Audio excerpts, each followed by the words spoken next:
Yeah, today we launched the CEE Workplace Report, Colliers and CMS, and the report is looking at the revolution that's probably coming in the office in Central and Eastern Europe, the revolution that we're seeing in the UK already in terms of the impact of technology and how the workplace is having to react to the changes, that tenants have to think about having more flexibility in their lease contracts.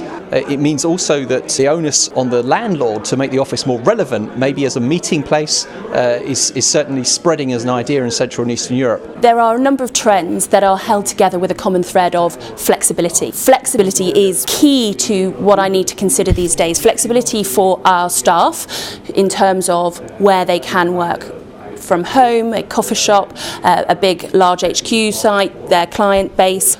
Flexibility in terms of the space once they get to an office, where they can work, how they work.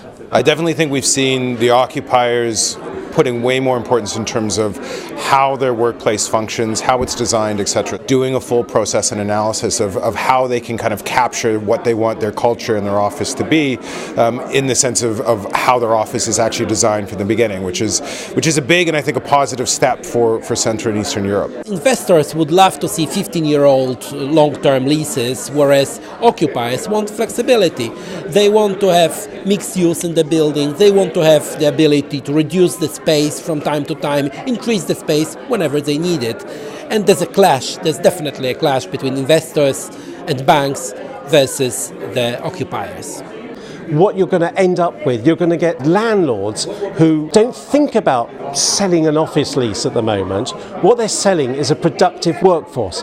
Come to my building because I have all the skills needed to make your staff as productive as possible. And that changes, I think, the valuation and the investment model dramatically.